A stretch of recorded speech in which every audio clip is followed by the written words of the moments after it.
Assalamu alaikum warahmatullahi wabarakatuh. Obboleewwan kiyya akkam ooltan, oolmaaf bultiin akkam isin nagaa isiniin jecha akkuma barreeffamaan wanta kana isiniif maxxansee ture jechuudha. Firii kool lakkoofsa haaraa lakkoofsa jechuudha barbaaddan biyya barbaaddan irraa bitachuudhaan imeelii keessaniin jechuudha. Firii kool barbaaddan ittiin banachuudhaan dandeeysan jechuudha. Haala salphaadhaan osoo isiniin dhibne jechuudha namni imeeliidha qabdan jechuudha. Akkuma amma arguu jirtan kanatti amma kun imeelii tokkoon biteeti ture jechuudha. Welcome to text now kan jedhu isa kana jechuudha. Text now kana jechuudha. Application kana Play Store keessaa argattanii warroonni Play Store keessaa arganne kallattiidhumaan karaa wannaa keessaa argachuu dandeessan jechuudha. Haala kanaan jechuudha. Play Store keessan keessa erga galtanii gubbaa kana irratti jechuudha. Text now jettanii barreessitan jechuudha. Text now. Yeroo isin haala kanaan barreessitan free text calls kan jedhu kana jechuudha. Isiniif jechuudha yoo isiniif hin finne jechuudha haala kanaan gabaabumatti warri Play Store keessa argachuu hin dandeenye. Chrome keessan irra galtan jechuudha as bakka kana. Chrome keessan keessa galuudhaan erga Chrome keessan keessa haala kanaan galtanii as bakka kanatti jechuudha. Maal jettanii barreessitanii free text jettanii barreessitan jechuudha. Text jettanii isin barreessitan haala kanaan isiniif dhufa isa kana irratti ni cuqaastu. Gabaabumatti Play Store keessaan arganna asirraa argachuu dandeessanii erga haala kana irra dhooytan yoo Play Store keessa geenye dhooyni jechuudha. Fakkeenyaaf appii kana irratti meerratti haa cuqaasnu.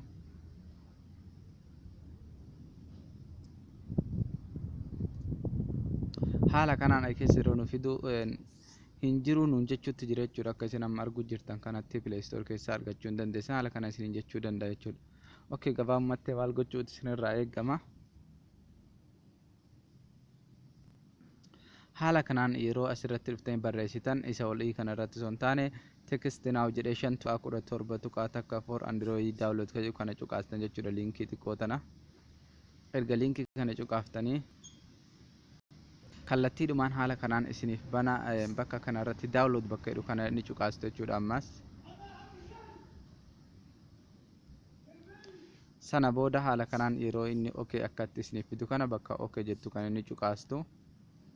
Kallattiidhumaan download gochuudha eegale jechuudha. Amma akka arguu jirtan kanatti kun gubbaa kanarra yeroo gad harkisu download gochuutti jira jechuudha. Eegalee jira kunoo asitti. Amma erga download godhee xumure haala kanaan faayilii manaajer keessan keessa seentanii download bakka dhiyu jalaa haala kanaan argachuu dandeessanii install godhatan jechuudha.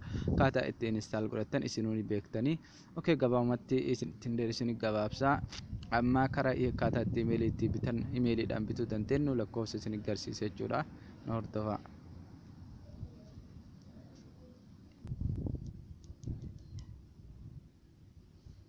Haala kanaan yeroo inni dhufee text now bakka jedhu kana irratti ni cuqaasna.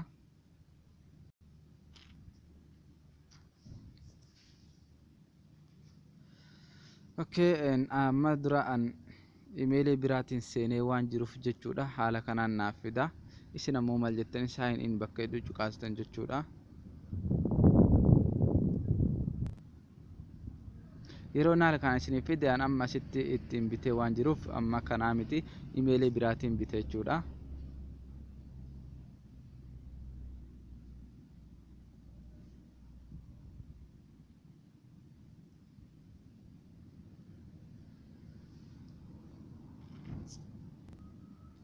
Inni kun isa kiyya kan duraan ittiin bite jechuudha. Yeroo kamuyyuu imeelii kana wanta kana download godhee gubbuustan taraa takka binnaan isinumaaf dhufa jechuudha. Haala salphaadhaan bitattu asirratti isiniif dhufa jechuudha. Koodiin as tekstii kanarra isiniif dhufa. Mee haaraan itti irra deebi'ee isin agarsiisa. Gabaabumatti bakka amma arguu jirtan kana iddoo duwwaa imeelii bakka jedhu kanatti maal galchitu? Imeelii keessan galchitan jechuudha. Sign up bakka jedhu kana jechuudha. Imeelii kiyya haa galchu. Booda bakka kanattis paaswordii keessan ni galchitu. Erga paaswordii keessanii fi imeelii keessan haala kanaan galchitanii xumurtanii create account bakka jedhu kana cuqaastu. Ni eegna waan inni nuuf fidu.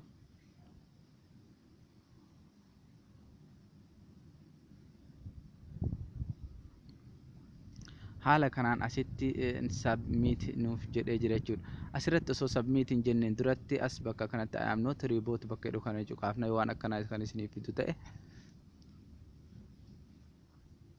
Ni eegganna amma tokko. Yoo inni isiniif fidu yoo isiniif hin finne immoo ni dabartu sana booda ofii isaatii automatic submit godha jechuudha. Ni eegna. Haala kanaan amma akka arguu jirtan kanatti amma save jechuu ni dandeessan yoo barbaadan never jechuu ni dandeessan. Mee save haa jedhuuni kana paaswordii keessan kana imeelii kana sirra save gochuu ni barbaadda akka jedhu kanaaf imeeliin nuuf dhufeera.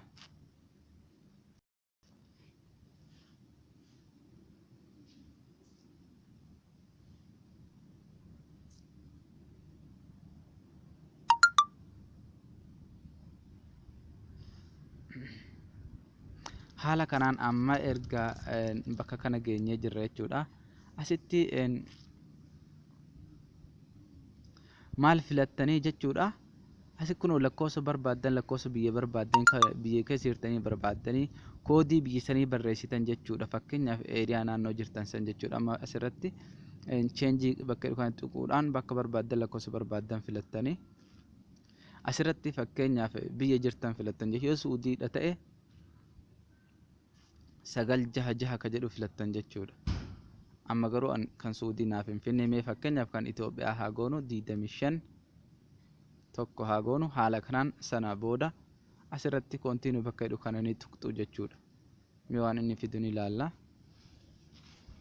Haala kanaan nuuf fida garuu lakkoofsi kun lakkoofsa Itoophiyaa natti hin fakkaatu.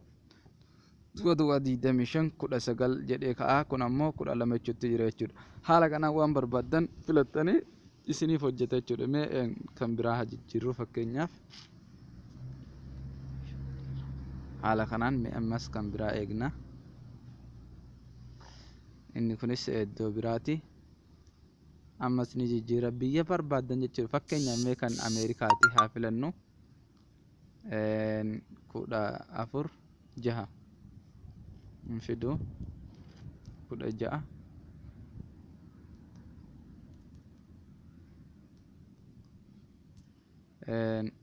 diidam lama. Mee amma fakkeenyaaf inni kun kan Ameerikaa jechuudha. Koodiin kun irratti haa cuqaasnu.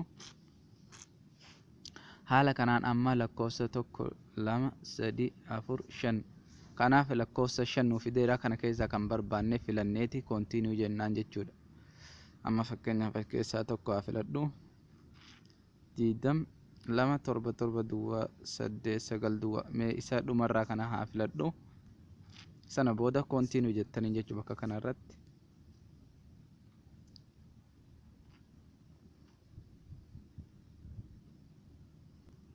Haala kanaan gabaabumatti lakkoofsa bitannee jira jechuudha. Lakkoofsa kana amma fakkeenyaaf asirraa ilaalle jechuudha. Gara biraatti mee imoo ittiin haa bannu.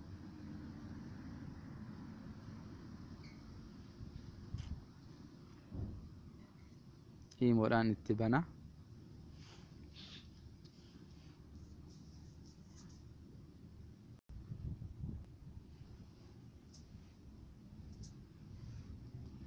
Okay, amma asirratti maalirra jira?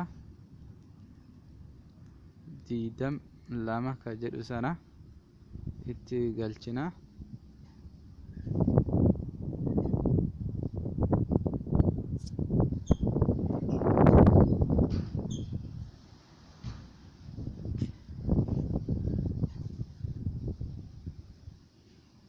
Diidam lama torba duwwaa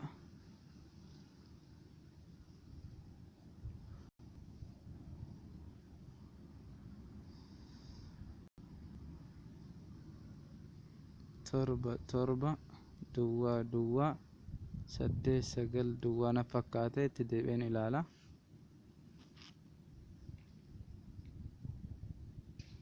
Duwwaa 8 9 duwwaa sa. Okay, sana booda irratti haadhayu.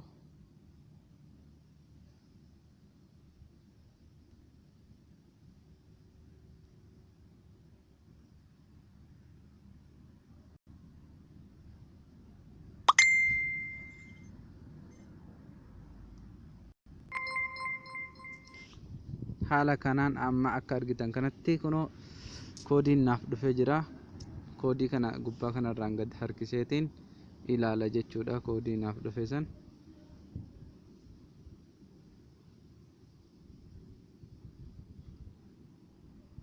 jaatamii fi torba kudhan.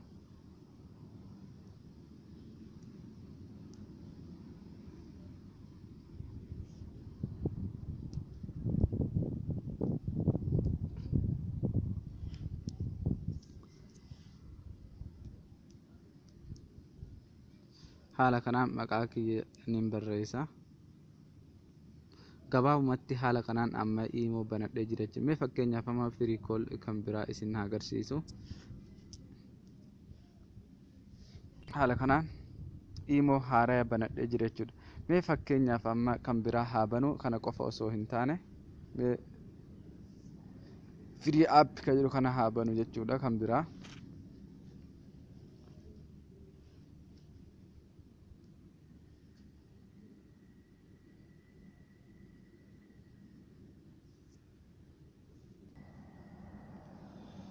Okay, free app kana banna. Start now.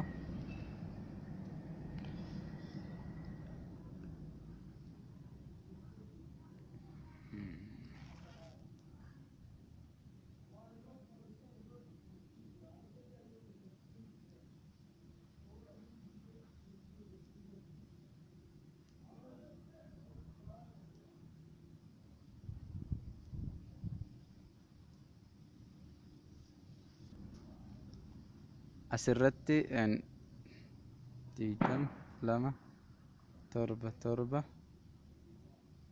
duwwaa 8 9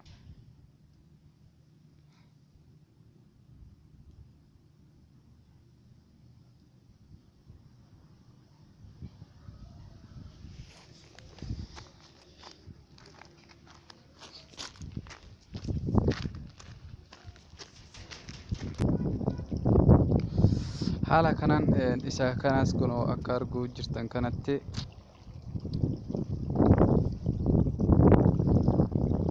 paaswordii na gaafatu jira. Paaswordii ni guuta.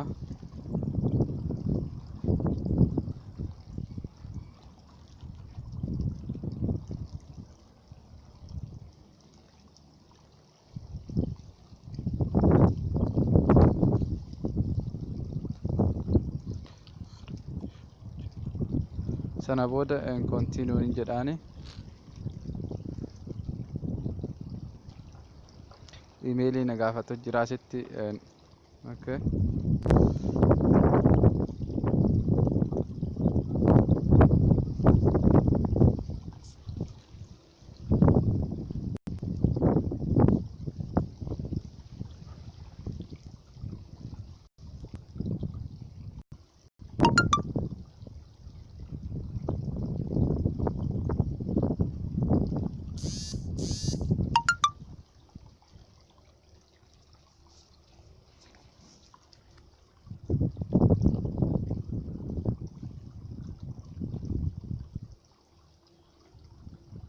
Haala kanaan firii appii sammaa akka arguu jirtan kanatti banadhee jira jechuudha. Xumuree jira.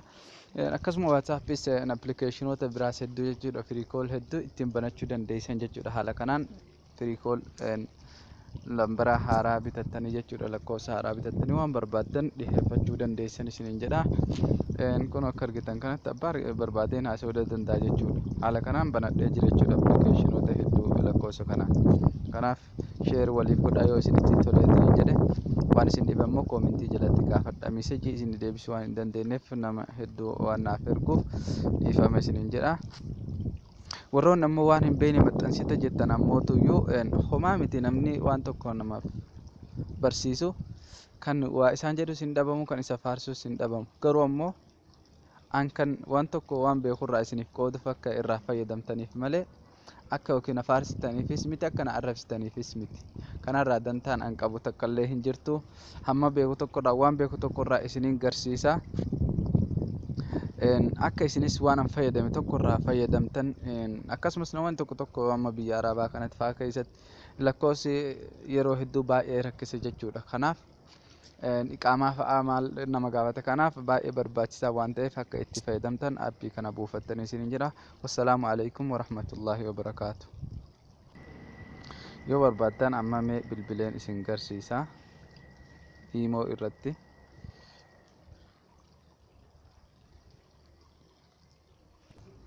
Okey, amma argitan kanatti lakkoofsan aad godheen jira. Kun asirratti yoon shakkitan isin garsiisa lakkoofsicha sana. Garuu maqaadhaan seef waan hin godhin maqaa Muusaa jedhee irra barreesseen ture. Nama irratti haa bilbillu. Haala kanaan akkuma isin argitan kanatti kun MD irratti bilbiluu jira jechuudha lakkoofsicha sana irratti. Haala kanaan akka sheer waliif gootan isin jedha. Waan baay'ee barbaachisaadha. Namoonni lakkoofsa yeroo hedduu rakkatan lakkoofsa akkatti haala kanaan baafattanii ittiin tajaajilamuu dandeessu. Yeroo kamuu iimeelii isaanii loogiin goonaaniin yeroo kamuu lakkoofsuun hin badu achirratti koodiin isin dhufa waan barbaaddan banachuu WhatsApp waan feetaniin banachuu dandeessan jechuudha. Assalaamu alaikum warahmatullaahi wabarakaatuh.